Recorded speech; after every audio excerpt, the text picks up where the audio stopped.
Full story. My husband was gay. I was just his cover. It really did start like a fairy tale. I met him at a friend's birthday party, one of those gatherings you almost don't go to because you're tired or just not in the mood to socialize. But I went, and thank God I did so I thought back then. He was standing by the snack table, making some sarcastic comment about the dip being too fancy for people who just wanted Doritos. I laughed. He looked at me, smiled, and in that instant, something just clicked. He was charming, not in an overbearing player kind of way, just naturally magnetic. He had this dry wit that made people lean in, listen closer, laugh harder. He could tell a story about buying groceries and somehow make it feel like a scene from a movie. I remember thinking, wow, this guy is different. And not in the red flag way. He was kind, thoughtful, the kind of guy who remembered my coffee order without me having to say it twice. Who'd text just to say, I hope today was good to you. Our dates were magical in that messy indie film kind of way. Midnight tacos, wandering bookstores, sitting in silence in the car listening to music. I fell fast. So did he, or at least that's what it felt like. He'd look at me like I was some rare gem he'd stumbled upon, like he couldn't believe I even existed. My friends were obsessed with him. He worships you, they'd say. You two are goals. And honestly, it looked like that the proposal was picture perfect too. Not over the top, not cheesy. Just us alone at home, slow dancing to some old jazz record when he pulled out a ring and whispered, let's keep doing this for the rest of our lives. I cried. Ugly cried. Said yes 1,000 times. Our families were thrilled. Wedding planning was smooth, even fun. No cold feet. No big fights. It felt easy. The wedding day was everything I'd dreamed of since I was a kid. I know that sounds cliché, but it really was. Outdoor ceremony, golden hour light, my dress fitting like a second skin. He looked so proud, standing at the altar, eyes a little watery. When we kissed, it felt like a chapter closing and a better one just beginning. But ... and isn't there always a but? Little things didn't quite fit even back then. Things I brushed off as quirks or just being different. He was never very physical. I mean, he hugged, held hands, kissed my forehead, but actual intimacy, it was ... rare. And when it happened, it felt mechanical, like he was going through the motions. I told myself it was just stress or personality differences. Some guys aren't overly sexual, right? He was meticulous with his appearance, not in a vain way, but detailed, always perfectly groomed. He knew more about skincare than I did. He loved fashion like loved fashion. Again, not a problem, but it became noticeable when he'd get more excited over men's runway collections than our anniversary dinner plans. He'd rather go vintage shopping than spend a lazy day in bed. He had very close male friends, nothing wrong with that, but he'd light up around them in a way that felt ... different. I didn't want to be the jealous wife or the insecure partner, so I said nothing. Pushed it down. Everyone said we were perfect, and I clung to that like a lifeline. But deep down, I think my gut always knew. Something about the puzzle of our life together just didn't fit. The edges were off slightly. The kind of thing you don't notice unless you really stare at it. I chose not to stare. Not yet. At first I thought maybe I was just expecting too much. We were newlyweds. Life was supposed to feel like a romance movie, right? Passion, spontaneity, late-night laughter, lazy mornings tangled in sheets. But instead, what we had felt, staged, like we were two actors playing roles, reading from a script that someone else had written. He was sweet, no doubt about that, kind, even attentive. He brought me coffee in the mornings, kissed my forehead before leaving for work. Remembered small things like how I hated the sound of ticking clocks. But the spark, the hunger, the raw intimacy people said came with being. Madly in love, it just wasn't there. Not really. At least, not from him. I tried not to let it get to me. Told myself we were just adjusting to married life. That maybe I was being too sensitive. That sex wasn't everything. But still, I couldn't ignore the way he flinched ever so slightly when I touched him unexpectedly. The way he kissed me like it was a duty, not a desire. The way he always seemed tired or distracted whenever I tried to initiate something more when I brought it up. He'd say he was stressed, work, deadlines, his new promotion, money stuff. He'd hold me, apologize, promise we'd have a weekend. Get away soon. Just give me a little time, he'd say. It's not you. I love you. And he'd say it so convincingly, so earnestly that I'd believe him because I wanted to believe him. I needed to ... And the truth is, everything outside of the bedroom was functional, stable, even pleasant. We hosted dinners, took weekend trips, laughed at dumb reality shows. Our Instagram looked perfect. Friends commented on how balanced we were, how mature our marriage seemed. I'd nod and smile, pretending everything was just fine because, wasn't it? But behind that curated perfection, I was starting to unravel a little. Nights spent lying awake, wondering why I felt so lonely lying next to the man who was supposed to be my everything, staring at the ceiling, trying to recall the last time he'd looked at me like he wanted me, and failing. There were moments that screamed at me little red flags I tucked away like dirty laundry I didn't want to sort through. Like how he never seemed jealous or possessive, not even a little. I know that sounds toxic, but when you dress up for a date night and your husband doesn't even look at you, you start to question things. He'd compliment my dress, sure, but it was always like he was checking off a box. You look nice, not, I want you. Then came the baby talk. Our parents started asking, and I cautiously brought it up. He'd always brush it aside. Let's wait, he'd say. Let's travel more. Save up. Just enjoy each other. And I agreed. But at the back of my mind, I wondered if he was really scared to be a dad, or if there was another fear he wasn't saying out loud. My friends tried to reassure me. All couples go through this, they said. The honeymoon phase ends, intimacy fades. It's normal. So I swallowed my doubts, dressed up more, planned spontaneous weekends. Tried to flirt, sometimes he played along. Other times he seemed almost repulsed, but never cruel. Just distant, and it's that kindness that messed with my head the most. If he were mean or cold, maybe I'd have an excuse to call things out, but he wasn't. He was patient, respectful, a good listener, a supportive partner in every other way. And so I kept asking myself, what's wrong with me? I started blaming myself. Maybe I wasn't sexy enough. Maybe I'd let myself go. Maybe my expectations were unrealistic. I Googled articles about mismatched libidos, tried different things in bed, bought new lingerie I never felt confident in. He'd smile and say I looked pretty, but that spark I was chasing, still missing. Sometimes I'd catch him scrolling on his phone late at night. He always tilted it away, said he was just watching memes. I never had a reason to doubt him until I did, but back then, I still had hope. I was clinging to the version of him I fell in love with, a man who made me laugh at a party with a comment about chips and dip. The man who held my hand during thunderstorms. The man who promised me forever under fairy lights on our wedding day, but fairy tales lie. And slowly, silently, my perfect picture was starting to crack. The shift was slow, subtle, almost imperceptible at first, like a dimmer switch, gradually turning the lights down on my marriage. One day he was beside me on the couch, laughing at a cooking show, and the next felt like he lived in a parallel world, one I wasn't allowed to enter. He started spending more time out late nights at work. He said, team dinners, new networking events, you wouldn't be interested. He'd shrug when I asked if I could tag along. It's boring stuff, all business. But I remembered when everything about his life felt like our life. And now, it was like he'd drawn a thick black line down the middle, and I was only allowed on one side of it. Then came the gym obsession. He'd never been that into fitness before, but suddenly he was waking up at 5 a.m. to lift weights, new routines, protein powders, mirror selfies. He bought tighter clothes, changed his haircut, spent hours grooming more than I ever had. He said it made him feel more like himself. I wanted to be supportive. I really did. But it started to feel like he wasn't changing for himself. He was changing for someone else. And his phone, that damned phone, always face down, always on silent. Notifications would pop up and he'd swipe them away like flies. I caught glimpses of usernames I didn't recognize. Conversations ending abruptly when I entered the room. If I asked, he'd say, why don't you trust me? And that question always stopped me cold, because I wanted to trust him. I did. Or maybe I just didn't want to admit that I already did in single quotes. He grew distant in ways that were hard to describe. He still played the parts, still kissed me on the forehead before bed, still helped with groceries, but emotionally he was gone. Like someone had packed up the man I married and left this perfectly polite ghost in his place. I tried to be the cool wife, the understanding one. I told myself maybe I was being clingy, that I needed a hobby. So I joined a book club, picked up yoga, reconnected with old friends, but even surrounded by people, I felt hollow, because my partner, the person I was supposed to lean on, was becoming a stranger. He stopped asking how my day was, stopped making eye contact during dinner. Conversations became mechanical. How was work? Fine. Anything new? Not really. I could scream into that silence and get the same level of connection. I started spiraling internally, wondering what I'd done wrong. Had I let myself go? Was I boring? Was I nagging too much? I reread old texts, looking for signs, compared myself to Instagram influencers. Bought new dresses I didn't even like, hoping maybe, just maybe, notice he DIDNs. Single quotes, tea nights became the worst. He'd fall asleep facing away from me. Sometimes I'd just lie there watching the back of his head, wondering if he was awake.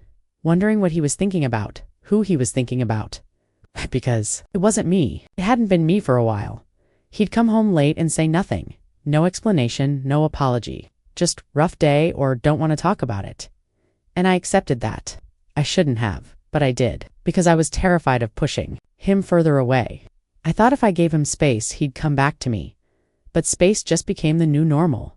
I remember one night, he came home smelling like someone else's cologne, a sharper, woodsy scent I didn't recognize. I asked him about it, half joking, trying not to sound paranoid.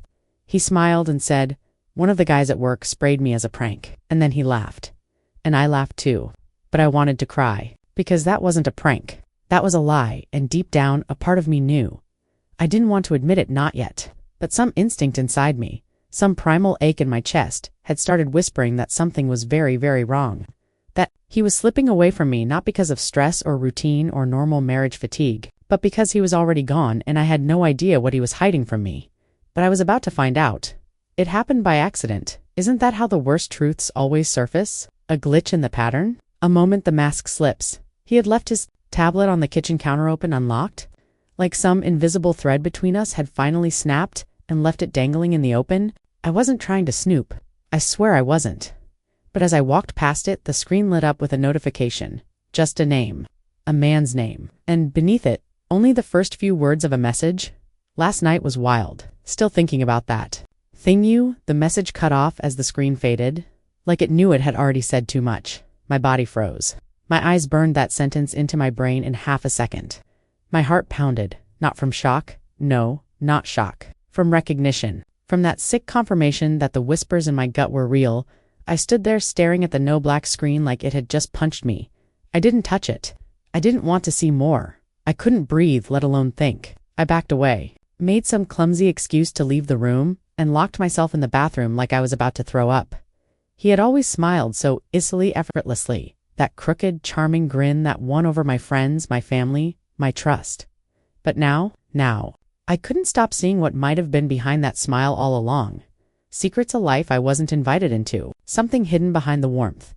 I told myself not to jump to conclusions. That maybe it was a joke. Maybe the name was a nickname. Maybe it was innocent. Maybe, but you can't unsee something like that. And you definitely can't unfeel what it does to you. That one fragment of text became a worm in my mind. I started remembering things differently, replaying moments, questioning stories he told. I stopped trusting his guy's night out excuses. I stopped trusting his smile. That night, I lay, awake beside him as he snored softly, peacefully.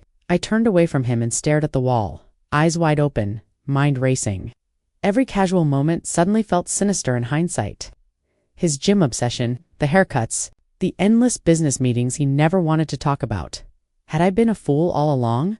Was I his beard, a placeholder, a shield? I didn't want to believe it. I didn't want to be that story. I didn't want to think that the man I'd married, the man I gave my soul to, was living a double life right under my nose. But I couldn't pretend anymore. So I started watching, quietly.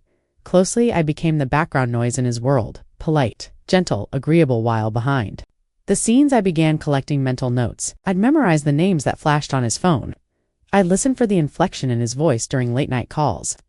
I learned the way he typed, fast and low, when he thought I wasn't looking. He had passwords on everything, new ones, different ones. But the thing about secrets, they leave trails even when you try to erase them. It was in the way he'd shut his laptop if I walked in, or how he'd jump when his phone vibrated, or how he suddenly had a second gym bag one he kept. Locked in his trunk, the more I observed, the more the pieces started to align. Not just cracks in our intimacy or unexplained absences, but his mood swings, his guardedness, the small defensive jabs when I asked simple questions. Once, I asked him what he did at the gym that day, just casual conversation. His answer came. Too fast? What's with the interrogation? I hadn't even realized I was treading on landmines until then. It was like being in a house you'd lived in for years, then finding a hidden door in the basement. A secret room? And once I found that door, I couldn't not open it. I didn't have proof. Not yet. Just a feeling tightening around my chest like a noose. I needed to know the truth. I needed to see for myself, even if I wasn't ready for what it would destroy. I don't even know where to start with this part. Maybe with the guilt, because yes, I snooped. I became that person, the one who checks phones when the other is in the shower. The one who memorizes passwords, who waits for the sound of a notification like it's a gunshot. But when you feel like you're losing your grip on reality, like you're being gaslit by silence, you start doing things you never thought you would. It started with his tablet. He never used it much, but one night he left it on the coffee table while he was in the bathroom. Something pulled me to it, like a magnet.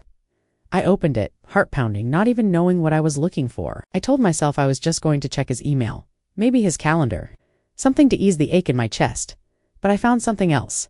At first it was nothing obvious, just a file folder with a generic name, projects. But inside were screenshots, conversations, images, men, not just one or two, dozens, private chats, nude photos, flirtations that escalated to explicit messages. They weren't even hidden well. There were usernames I didn't recognize, apps I'd never seen. Entire alternate lives tucked neatly away behind a fingerprint lock. He thought I'd never breach. I felt my stomach twist. My knees went weak. My breath got shallow. I thought I might actually faint right there on the rug. One of the messages kept repeating in my mind. It was from a man he'd been chatting with regularly. When are we going to stop sneaking around and just be real? That one line, over and over, like a loop playing in my head. I put the tablet down, walked to the bathroom, and stared at myself in the mirror. Who was I? Who was he? I didn't confront him that night. I didn't sleep either. I just lay in bed next to him, staring at the ceiling, wondering how long I'd been sleeping beside a stranger. The days that followed were a spiral. I dug deeper. I opened every app I could, searched every deleted photo, every hidden folder, every recovery option. The more I found, the more shattered I became. He had profiles, multiple, some with his face, some without. He was meeting men, texting them, planning things, complimenting them in ways he never did with me. And I kept thinking, how? How did I not see it?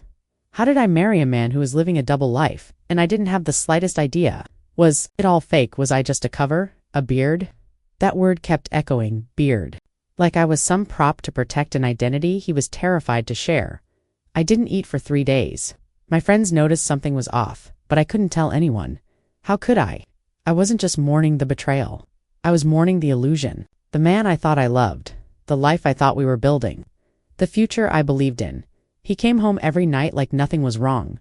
Made jokes, asked about dinner, watched TV like we weren't living in a house full of lies, and I smiled. I pretended. I sat beside him, holding 1,000 shards of broken truth inside me, trying not to bleed.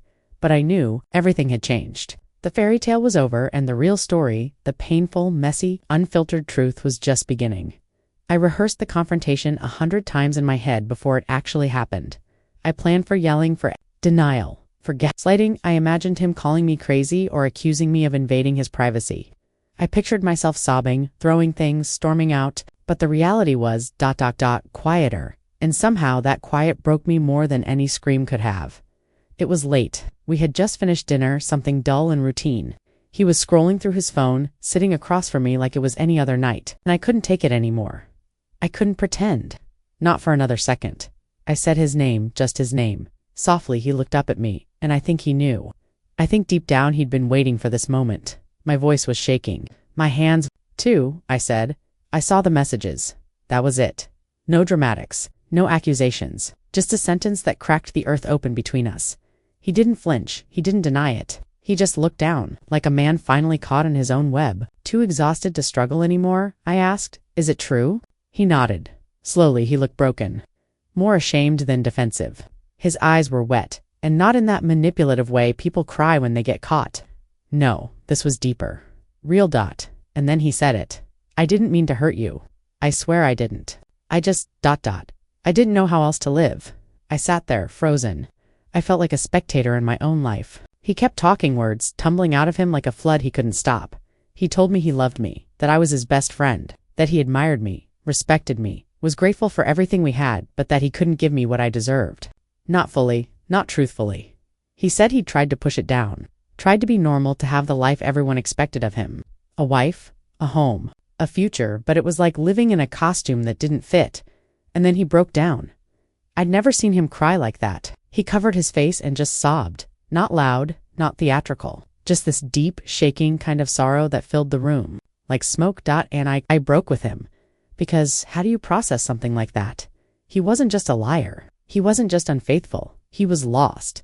And I think part of me still loved him, even in that moment. Even with the betrayal, but love wasn't enough. Not anymore. I didn't scream. I didn't rage. I sat in silence, letting the weight of it crush me. I felt grief, not just for the marriage, but for the version of myself that believed in it. For the years I spent molding myself to a life that was never real. For every time I thought I was the problem, he reached for my hand, and I pulled away. Not out of anger, but because something inside me had snapped. I wasn't his wife anymore, not in the way that mattered. I was just ... a witness to his truth, to my own heartbreak. He told me he was sorry, over and over. But the thing about sorry is it doesn't rewind anything. It was the beginning of the end, and maybe, in a way, it was the beginning of something else, too. But that night it just felt like falling, like everything I knew was gone, and all I had left was the truth. I wish I could say I picked myself up the next day and started fresh. I didn't. What followed was a blur of emotions, so tangled, I couldn't separate one from the other. Rage, grief, shame, they crashed into each other in waves. I'd go from sobbing in the bathroom at 3 a.m. to throwing things across the room, to just lying motionless, staring at the ceiling, asking myself what the hell was my life even about? Was it ever real?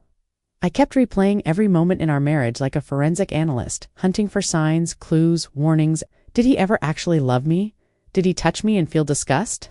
Was I ever more than just a shield, his little illusion of a straight life to keep the world fooled?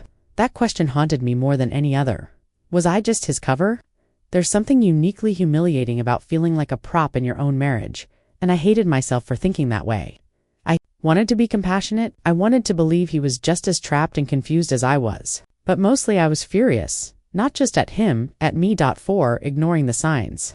For being so desperate to believe in our fairy tale that I overlooked all the cracks. For trying so hard to be the perfect wife when he was never going to love me the way I deserved. I felt stupid. So stupid. And then there was the shame. Not just the personal kind, but the social kind. People started noticing something was off. We weren't showing up to events together. His things started disappearing from the house, and I couldn't tell anyone. Not really. Not yet. How do you say my husband is gay without feeling like the punchline of someone else's joke? I hated the way people might look at me with pity or amusement, or that tight-lipped awkwardness that says, "Thank God it's not me." So I stopped seeing people altogether. I stopped answering calls, replying to texts. I stopped going to work for a while. I'd go to the grocery store late at night just to avoid running into familiar faces. I became a ghost in my own life. And the worst part? I couldn't even cry around people. Not my sister, not my best friend, not even my therapist at first, because crying meant explaining, and explaining meant reopening wounds. I didn't have the strength to narrate, so I cried in secret. I'd sit in the shower, fully dressed, letting the water hide my sobs. I'd grip the edges of the sink until my knuckles turned white, just trying to keep myself from screaming. Some days I was angry enough to burn it all down.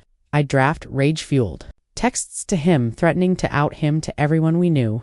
Other days I was so numb I couldn't even get out of bed. It felt like grief, but it also felt like betrayal and embarrassment. Like I was mourning someone who was never real. Like I was cleaning up after a house fire I didn't even see coming. And through all of it, I kept asking myself, did everyone else know? Was I the only idiot who didn't see it? Because sometimes when I looked back, it felt like they did the jokes his friends made. The way his family acted strangely warm and distant at the same time. The subtle hesitations, the weird compliments, the way some of his male friends hugged him longer than necessary, and me, the fool in the white dress, the pretty devoted wife clapping from the sidelines of a life that was never hers. The rage, the grief, the shame, they didn't just come and go. They built a home inside me. Eventually, we sat down to talk. Really talk. It was late. The air was still, heavy with the kind of silence that only comes after a storm. He looked tired, older even. Like the weight of his secret had aged him faster than life should. I asked the question that had been haunting me since the day I found out. Why did you marry me? He didn't flinch. He didn't try to dodge it. He just exhaled, slowly, like he'd been holding that breath for years. He told me about his childhood, growing up in a strict, deeply religious family, where even thinking about being gay was a sin, let alone speaking it aloud. He said he'd been praying it away since he was 12, that he thought if he just ignored it, denied it, pushed it deep enough, it would disappear. That marrying a woman me was supposed to fix it, he said. He loved me, that he still does in his own way. But that sentence didn't land the way he thought it would, because it wasn't the kind of love I signed up for. It wasn't the kind that holds you at night or kisses you like your oxygen. It was gratitude. Friendship, guilt, maybe. I was his lifeline, his disguise, his bandage. And that hurt more than anything. He told me he was scared. Scared of being rejected by his family, judged by his friends, condemned by his church? That marrying me was like choosing survival. I was the safe choice. The right choice. The normal choice. It's strange how someone can explain themselves so earnestly, so vulnerably, and still make you feel completely gutted because I understood him. I really did. A part of me even hurt for him. This man so terrified of his truth. That he built a whole life around a lie. He wasn't a villain. He wasn't cruel. He was scared, but understanding doesn't erase betrayal. Empathy doesn't cancel out pain. As he talked, I sat there torn between two selves. One wanted to hold his hand and say, "I forgive you." The other wanted to scream until my throat bled. How dare he take my life hostage just to protect his image? How dare he lie to me, sleep beside me, plan a future with me, knowing I was building a home on sand? I tried to stay calm, but I couldn't hide the resentment in my voice. I asked if he ever thought about what this would do to me, if he ever imagined what it would feel like to spend years believing I wasn't attractive enough, or exciting enough, or good enough, when really it had nothing to do with me. He lowered his head. He said he didn't think I'd ever find out. That sentence made my blood run cold. I realized then he hadn't planned to tell me. If I hadn't found out, he would have kept lying, kept using me, kept pretending. That broke something inside me. I stood up, left the room, locked myself in the bathroom, and cried into a towel to keep quiet. Because no matter how much I wanted to be understanding, I couldn't escape the truth. He chose to protect himself by destroying me, and now I was left sorting through the emotional wreckage, grieving a husband who was never really mine, a marriage that was never truly honest, and a love that had turned into a beautifully wrapped lie. The divorce wasn't explosive. No dramatic courtroom scene, no screaming matches, just paperwork, silence, and two people quietly undoing a life they once promised forever. It almost felt like a business deal, cold, formal, transactional, but the silence was deceptive. Beneath it were months of emotional exhaustion, nights of staring at the ceiling, and mornings where my chest felt too heavy to lift from bed. We didn't tell everyone the truth, of course. How could we, in our families? In our culture, words like gay and divorce didn't just cause gossip. They detonated shame. So we made it vague. It didn't work out. We grew apart. It was mutual. But people knew something was off. Some of his friends disappeared from my life overnight like I was the cause. Some of mine treated me like I was fragile, glass always ready to shatter. His family was cold. I heard whispers that I wasn't understanding enough, that I should have stood by him. One of his aunts actually said I could have helped fix him. As if I hadn't already tried everything to make sense of a love that never truly existed, I moved into a small apartment on the other side of town. Half my stuff still smelled like him. I boxed up our wedding photos, our anniversary gifts, all. The souvenirs of a life that now felt like fiction. I started therapy. At first, I hated it. I'd sit there, arms crossed, voice tight, resisting the idea that I needed help. But over time, I softened. The therapist helped me see I wasn't stupid or naive. I was trusting. I loved someone. I believed in something. And that was not a weakness.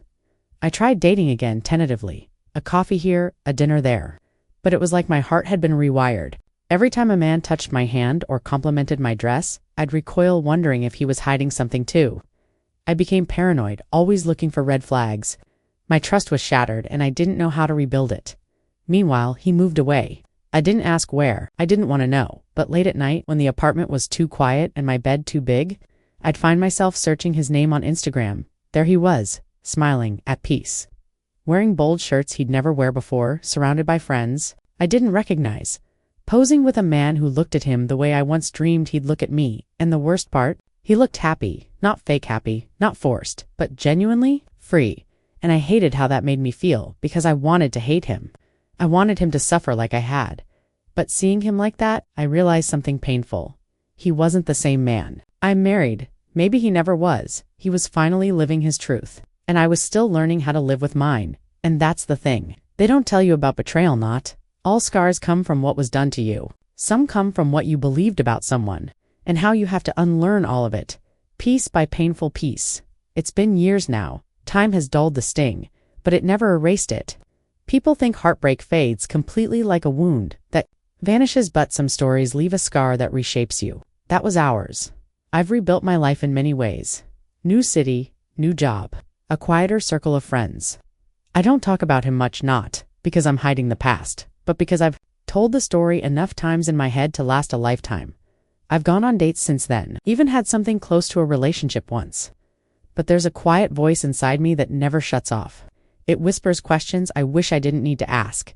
Is he being honest? Is this real? What's he not saying? I'm not bitter, not anymore, but I am cautious.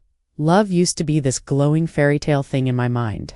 A soft focus movie with perfect music and a predictable ending. Now, it's something else entirely. Not darker necessarily, but more complex, more human, less fantasy, more reality.